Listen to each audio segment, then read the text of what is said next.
On the evening of November 16th, 2013, Allen Fletcher was captaining a boat for a couple who were sailing to Bellingham, Washington. After docking on Whidbey Island for the night, Fletcher was asked to leave the boat and later seen near the marina in a navy blue coat. This was the last time Fletcher was ever seen. Not until 2023, 10 years later, when two scuba divers discovered a driver's license, a jacket, and human remains. Today, we hear from those divers.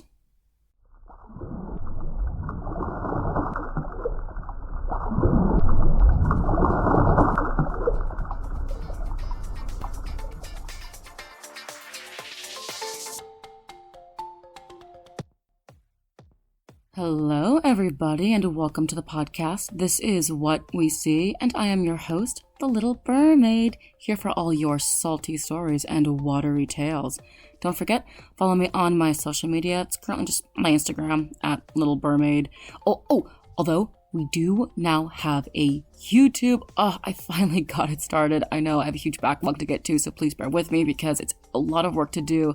But for this episode particularly, I was able to dive the site where the remains were found, where the story takes place, and get footage. So if you want to see what the actual site looks like where the story took place, yeah, that's on our YouTube. It's really, really cool. It was a creepy but fascinating dive. And anyways, it's linked in the show notes, so go ahead and check it out. Now, I'm not gonna lie, guys. Today's topic is a hard one. It's a sad story, but I do want to use this to bring attention to the efforts in bringing Allen Fletcher home after the 10 years that he was missing. This was, a person, a son. He was loved by his mom and his family. So at the end of the day, we're so grateful to the divers who were able to help recover him and bring some closure, hopefully, and some peace to his loved ones. That means I'm going to be less jokey than usual. I can't help myself, so I'll probably joke a couple times. But overall, it is a more serious topic, so if you are not in the mood for that, you know what? You do you. Come back when you are ready. So real quick, before we jump back into our main story, let's, start with some lighthearted news of the world. Think deep sea reef, but really deep, dude. NOAA recently reported the discovery of a giant deep-sea coral reef, the largest ever discovered. Oh my god, I am freaking out over this, guys. Past data did indicate that there was coral down there in this region, but people thought, it's mostly sparse, mostly sandy, coral here and there, blah, blah, blah. But using bathymetric data from 31 multi-beam sonar mapping surveys, NOAA actually managed to complete a map of this region, which included classifying and quantifying coral mound features. Also, this is a multiple years of research and multiple people coming and collaborating on it, and the result is absolutely insane. This reef is about 6.4 million acres. That's larger than Vermont. This is not just a huge reef. This is a hunkin' chonker. You got the chonk chart, you got the fine boy, you got your oh lord he coming. This is a oh lord he coming heckin' chonker. Now, the largest area in this large area has been named Million Mounts, and the main coral species is known as Desmophyllum pertusum, also known as stony coral. Now, this coral is found between 200 and 1,000 meters deep usually, where the water is a balmy and tropical 39 degrees Fahrenheit, which is 4 degrees Celsius for my Canadian friends. And I know y'all are appreciating because I know y'all don't speak American, so I got you. And fun fact, this deep sea coral is naturally white, and this is their healthy color. So coral that uses the sun, to get food, they are colorful, and white is a sign of bleaching and acidification. It's very unhealthy. It's dead coral. But this deep sea coral is a natural white. Because they don't have access to the sunlight, they actually will filter feed from particles in the water. And the picture is on YouTube. Again, we have a YouTube now.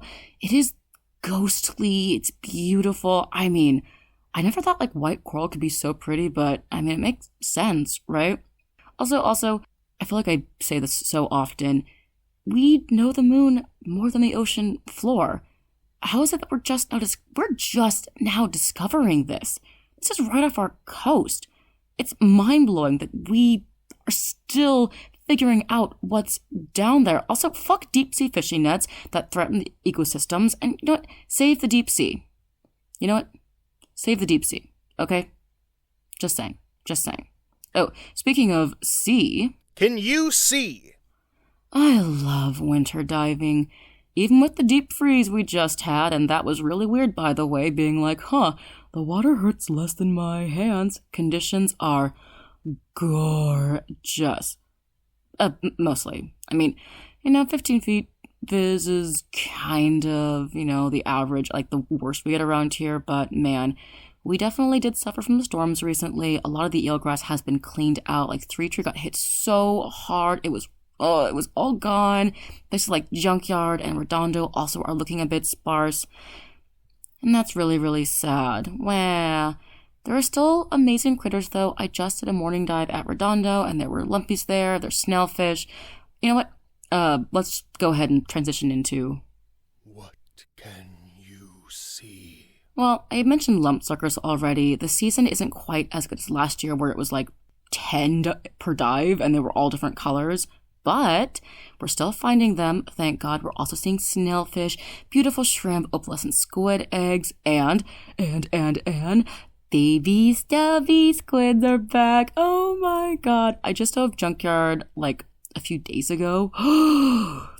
There were at least 5, including some that were like fingernails small. I mean, they were all small. Like, they range from small boy to super bebe. And I was like, oh my God, it was so awesome. Plus, horn shrimp at Alki Junkyard. Although, I was talking to my dive buddy like, hey, have there always been horn shrimp here? And he was like, yeah, you idiot. And I was like, oh. So, what do I know, I guess? Also, jelly bellies. I'm starting to see a lot more jelly bellies in the water column. Keep your eyes out. And baby moss landing aeolids at the southern sides in Tacoma. So think like Sunnyside Beach Park. Fingers crossed this keeps up. Oh my God, winter diving has been so great recently, and I hope it continues. I'm highly enjoying it. A quick tip for lumpsuckers, since the typical advice is look on broadleaf kelp. Well, there isn't a lot because of the storms, so look on rocks. Lumpies are small, rock-sized, small rock-colored, and like to rest on small rocks. Easy. Yeah, easy spot, right? You'll be fine. You'll be fine. You'll be fine. And with that, let's get back into the discovery and the story of bringing Allen Fletcher home.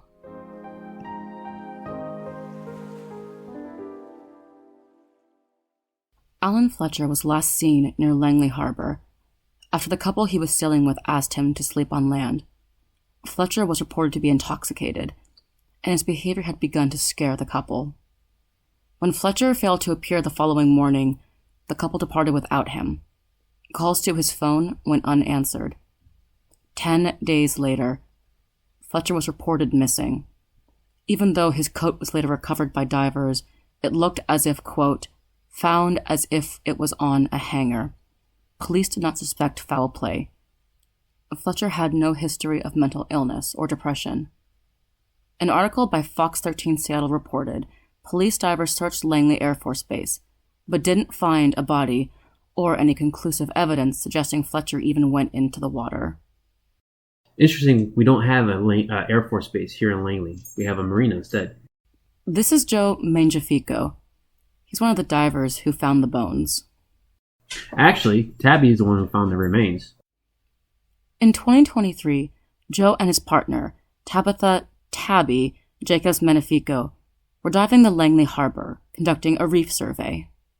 It was Joe's birthday, and we decided to go diving a bit further out and look for bottles. We weren't expecting to find bones. Wait, did you say bottles? Correct, bottles. Why bottles? We're looking to do a bottle dive and to go explore outside of the marina more than where we've gone before. So we were curious to see what was out there, so then we can go look for the yoys, young of the year rockfish. They like to go hang out in bottles, and that's used as substrate for them to go and hang out in.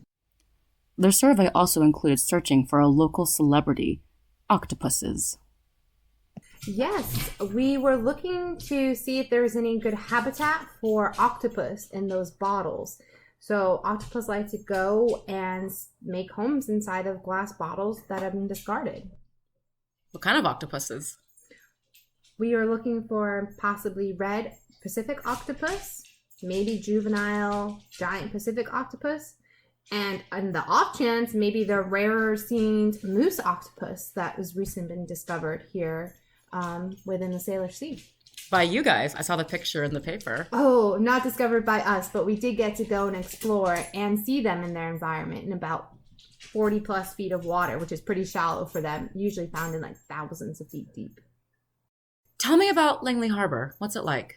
So technically, Langley is off limits to divers. So there's only a handful of divers that are allowed to dive there to do surveys, is which we do.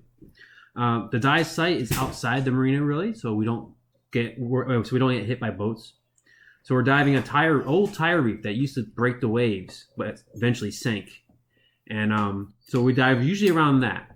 Kind of interesting with the structure for the Langley Marina, especially with all those tires, since we get a whole school of rockfish that are very curious, and since it's not many divers there lately, that they're more interested in hanging out with us and checking us out. And we can also get some ratfish that come and hang out with us while diving, which is pretty serene. So besides the tires, there's actually it's a soft bottom around the tires.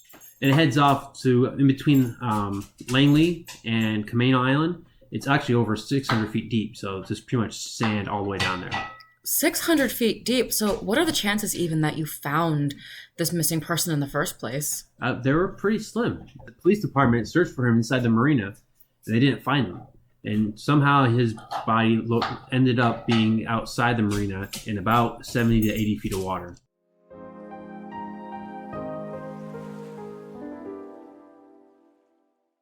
Can you tell me about the day you discovered the remains? Yes, so we were basically going to do a new kind of survey location on that dive. So we headed north out into deeper water, and we were looking for the bottle habitat for red octopus, and actually we wanted also to see what the sea stars were doing in deeper water because they were dying off in the shallows. And going across the bottom, there's a lot of debris from the use of the harbor out there. And on the way back in, we decided, time to head back in, and Tabby got my attention. Yeah, I ended up seeing just on that sand bottom, on the surface of the sand, a bone. It was a huge bone. It just sent shivers down my spine of like, what does this bone belong to? I showed Joe, and I was just like, what do you think this is? And he's like, I don't know, but yeah, take a picture of it. So I took a picture of it and we left it there. And then after we saw the bone, I found fisherman blue gloves just eerily on the surface of the sand too. Like, that's weird. Like, I got some creepy vibes. So you found a bone and you were creeped out. We actually went diving today together at Langley, and I found a bone and I was trying to get Joe's attention. Like, what is this? What is this? I was actually kind of scared. What was that from your point of view, Joe? So this site has a lot of crabbing happens here. So there is a ton of bones on the bottom, but they're usually bird bones. So for bait. So there's a lot of bones littering the bottom of this marina around it. You made fun of me when I got your attention and I wanted to show you what I found. I was scared because I've heard this story. So I was like, Joe. I wasn't making fun. I was just amused. Well, Doug made fun of me then. What did he do again? He held up a bone, you said? Yes, I saw you making noises on the water. So I looked over and saw it was a chicken bone. I was like, okay, don't worry about it. And as soon as I turned around, there was Doug waving a bone at me with a concerned look. And I was like, no, that's another turkey bone. So let's leave it alone. Which is interesting for like the eerie feeling, because you're saying like it's you finding the bone and then you knew the story. So when I found the bone, I really didn't know much of the story, and it had a different energy associated to it. And then when we came around, I actually found material buried in the sediment, and I was starting to pull up this material, and we looked at how much PSI we had left, and because it was about 80 feet, so we're pretty deep. And we're like, we don't have enough air to pull up whatever is buried here. Like, we have to go and we have to move now. And I remember just being like, oh my gosh, we weren't going to be able to swim back the way we came. And like, we need to kind of start coming up now. So that whole adrenaline was going. I'm like, what is this here? So then we went back home and we were looking up pictures to compare what kind of bones those were. And that's where Joe was starting to do a little bit of research back home. What else did you find that kind of add to that feeling of unease? You mentioned you found some material. What kind of material did you find besides just these unusually shaped bones? Well, before we found the material, we determined what kind of bone it was. So Underwater? No, those are two separate dives. So we had to go back. But why did we have to go back, Joe? So when we get back, I always download Tabby's picture. She's the photographer. And I always tag her photos so we know what they are. So when I went to the bone, I go, well, let me tag what kind of bone this is. So I looked up, cow bone. And as soon as I could look up cow bone, I knew it was not a cow bone. And I knew what kind of bone it is. But I wasn't willing to say it yet. So I looked up horse bone. It was like, nope. Next, let's look up human femur. And that's what it was. It turned out to be a human femur. So when Joe realized that as a human femur, he's like, we have to call the Langley police and we have to report what it is that we found. And we called them, we set up an appointment, we went to the office and we showed them the picture. And when they're like, okay, thank you, we'll give this to our team and we'll share it with our coroner and we'll be in touch and let you know how it goes. And so Joe and I are like, okay, we'll probably hear back from them in like a week or so. But what happened then? We had a call back about 20, 30 minutes later. And they're asking, hey, next time you're out there, would you mind grabbing this bone and bring it back for us? Wait. They asked you to grab these, what you determined and what was confirmed to be human remains, and bring them back? Yes, they don't have a dive team themselves. So they were asking us if we wouldn't mind grabbing the bones. Because it was just a single bone. There's no context to it. So it's not like there was an active case where they could look at whether the bone was and determine, well, that's how the crime happened. It was just a random bone on the bottom of the ocean. So we just went and grabbed it. But how did that feel, finding a human bone and suddenly being asked to handle this material and knowing this is something of interest to the police? It felt like we're helping. Yeah, and because this was the only time that we went in that direction, we also felt that we had the best odds of going and finding that femur that we found. Turns out, maybe not the case of going to find that femur. Allen Fletcher had vanished about 10 years earlier in 2013. At the time, the police could not determine if he had even gone into the water. There was no evidence of foul play. At what point did you begin to suspect this was connected to a missing persons case from 2013? Right away. Right away? Yes. So a local diver has these old pictures of all the sites, and I was researching the site before we got to dive it, and I came across a republication of an article of the missing person. So right away, there's only one person I knew that was missing, and I thought the odds were pretty good that this could be that person. But when you decided to go deep that day to look for the bottle field and these octopuses, was it on your mind this could potentially happen? Not at all. No, not at all. But now it's always on my mind every time we go back to that site, because when we returned to go and recover that femur, when we went back and we picked up as many bones as we could find, because this is a popular crabbing site, like Joe mentioned. So there's a lot of different kinds of animal bones already out there.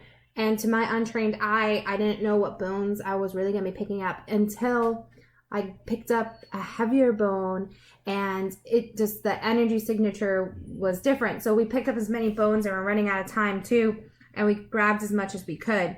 But upon the surface, when we pulled out the bones and showed the police officer, we realized we did not recover the same femur that we found, but actually the opposite side.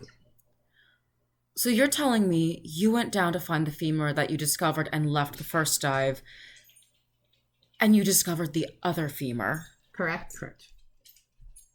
How did that feel?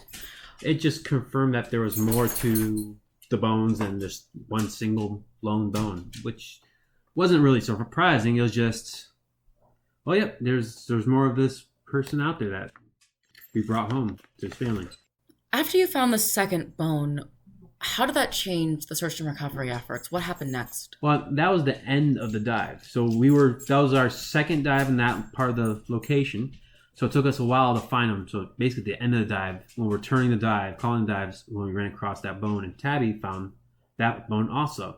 It was inside of a tire with a crab in the tire too. And I was like, how did this bone that was just on the sand surface now get inside of a tire in that much time? And I'm like, this seems weird.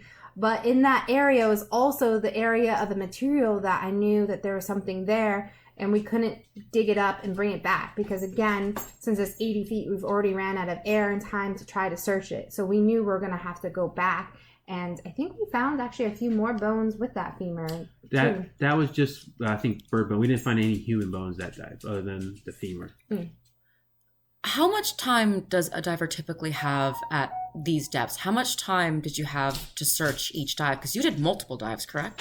So far, for this dive, I guess, mission, we only did 2 dives at that point. And so the time you have to search is dependent on the person who's diving. So each person uses a certain amount of air, and then the depth and size of your cylinder and the air supply you have. So the deeper you go, the less air you have to use, and also the less time because you have decompression obligations that might come up. And we're doing no decompression dives. And those weren't, it wasn't the same, it wasn't 2 dives one day. No. It was multiple days because we took time to search what kind of bone that might be and time to process the pictures. So we discovered the bone on the 27th of September, and we went back the 28th of September. And what did you find that second dive besides the second femur? So that second dive is just really the second femur is what we came up. And is that all you found? For that dive. There were more dives. There were more dives. Bones. Yeah. And there were more bones? Yeah. So we did another dive where we're not going out there. We're just going to stay on the reef and do our normal survey. And we just found bones everywhere. We're like, you know what? We should find someone who knows enough about human bones and let's collect every bone our next dive out. And if we find anything that's definitely human, we'll call the police and turn it in. And that's what we planned for. And at that time, every time I saw a bone and we knew that there was at least 2 femurs that were out there, I was like, is this a human bone? Is this a human bone? So it was just always like on the back of my mind until we were able to go and recover as many bones as possible and have that friend out there to help identify the difference between the human bones and the bird bones. But that dive, we ended up having an opportunity to undig the material that was buried. And that material that was buried, Joe had more air, so he then took the lead of unburying it, and he was able to feel more inside of the material. What was inside this material? So actually, probably start off on the dive of recovering the bones. So the dive after our survey dive. We went out there and we headed down to 80 feet. We're looking for the first femur, but which we haven't found. We found 2 tibias, and we found a driver's license. A driver's license? Yes. How did you find a driver's license? It was just laying on the surface of the sand. Just laying there? Just laying there. What are the chances? I don't know. So we picked it up, we looked at it, and we're like, this is the missing person. Put it in our bag. We headed back in, and that's when we found the material that Tabby's talking about. I put one hand on the chest area, one hand on the arm, and I was going to rip it, pull it up because I figured it was just a rag that's down there and maybe it has something to do, maybe it doesn't. And I felt something move inside it. And it was the humerus and the rib cage I felt. So at that point, I just tied up the arms kind of and grabbed the neck area and the waist area and made sure I pinched those so nothing could fall out and put it in the bag to recover. Yeah, and at that point when I saw how much work and effort and how much was inside of that, I knew too that we now were bringing back the remains of a person. And I saw how much weight was inside of his mesh bag to carry. And so I grabbed one side of the mesh bag and held on to bone and helped Joe swim him back in. And I remember thinking to myself that this is a person and the remnants of a person, and to show him what underwater world could be if you were here in different circumstances. So I was talking to him in my head of we're we're bringing you back to your family, and we're bringing as much home as we can possible for you. And found out that Joe was on a similar wavelength as me. You knew right away that it was his torso area when you picked it up? Yeah, I could feel the humerus in the ribcage, so that's pretty distinct. I know it was a human torso, or what was the remaining of it, the bones. What was it like bringing him back up and knowing that you put an end to this? This was a 10 years long mystery. He's been missing since 2013. What was that like for you, knowing that his family could finally get some peace and resolution? Yeah, that's we were hoping for the whole time we did that one. After we found out it was a human bones, we figured give some closure to the family, hopefully, and give them some part of him back. And it was really somber. Like, we really felt like we were bringing this energy and this person back for this closure. But while we were waiting for the police to arrive to tell them that we were able to find more goosebumps, and the story started like bubbling up to the surface, because this was a year ago that we discovered it. So at the time it was 9 years, and when we did a search and rescue and recovered most of him, it was 9 years to the date of when the search and rescue divers went into the marina to search for him. However, we believe that they might have searched within the marina area, and we were outside of the marina area, hence why we're able to come across his jacket and his remains. And also, that day, the normal police officer that we were working with was out, but the police officer who came to assist us was the original and the last remaining police officer to that case. What are the chances? Great question. What's happened since you discovered all these different bones? What happened with the investigation? So after we brought the bones back, they were able to do DNA test, and they were able to confirm the identity of the individual and tell his family, inform the family. So the driver's license that you found that was just lying on top of the sand, that was actually the person that was the person's ID. Mm-hmm. Yep. That's incredible. Mm-hmm. Along with determining the identity of the missing person, tests were done to determine the cause of death.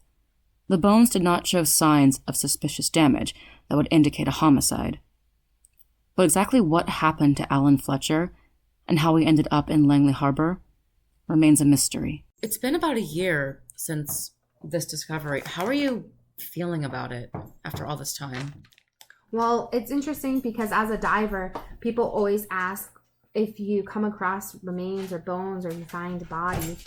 And honestly, it's never anything that I have come across before, and it's not something that I ever tried to plan or want to help do. But in this story, that all I can think about, even with the different energy that I felt since a year ago, that I just hope that his family has some closure and his family knows that he just didn't disappear and he's always been trying to get home.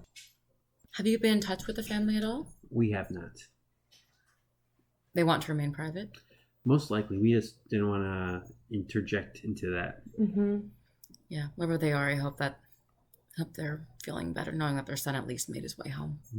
And that's also why I think we kind of felt the duty for us, since we started finding the bones, and since not many divers are allowed to dive there, that only we can help finish bringing the pieces back together. So we felt onerous to try to help once we discovered that, and we didn't want to leave somebody behind. But do you think one day you'll find the rest of him? Because there's still parts that are missing, correct? Yes, they said they got 60%. We recovered 60% of the skeleton.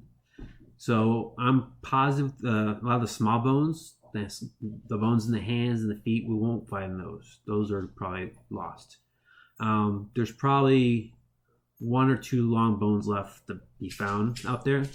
And I don't know at this point it's better to leave them out there for a resting place or return them to the family so they can be buried with the rest of them. Do you still dive Langley often? I do. It's one of my regular survey spots. So most of our diving when we dive Langley is kind of far away from the spot where we found the individual. Most of the diving is around the reef itself, away from where we found the individual. So it's kind of almost like a different spot. Yeah, to this day, sometimes I just try not to look in the sand because with all the crabbers out there and putting different bones, are just like, okay, look for fish and try to focus on all the positive energy and try to put a nice energy back into the ocean and making it like that final resting place and just being like, this is the pretty things and this is what the beauty of underwater is. Because the beauty of the underwater is a great, beautiful habitat, and it's great that we've now been able to help with producing a lot of community science from the site and giving data on young of the year rockfish and helping record data for NOAA and for reef and being helpful in our community and watching what the fish are doing in the area. And you don't eat crab anymore after this, correct? That is correct. My seafood intake has significantly decreased, and I have not eaten crab since this, as they are scavengers, and I just let the crab do and be as they are. We have freed many crab from lost ghost crab pots and traps down there, however, because part of our duty of being scientists and divers is leaving no crabs behind either.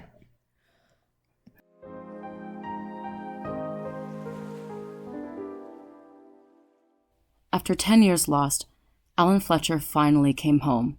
His cousin, Melissa Adar, was quoted saying, "Finding him brings us closure, but did reopen the wounds that had started to heal a little. I miss him even more today than I feel like I did yesterday." All of us are grateful for divers like Joe and Tabby for their bravery in this mission, and hopefully bringing peace to everyone who loved and cared for Allen Fletcher. Thank you all for listening. And if you made it this far, be safe around water, especially my fellow divers out there. The ocean is beautiful but dangerous, so be sure to watch yourself and your buddies back.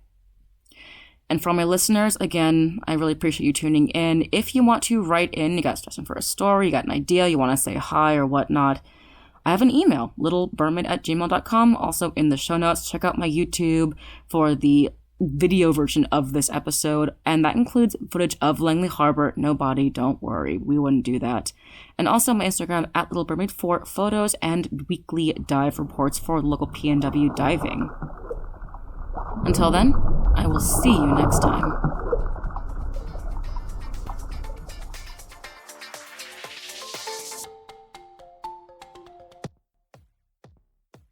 I can only control one dog, so Control this one, she's the louder one.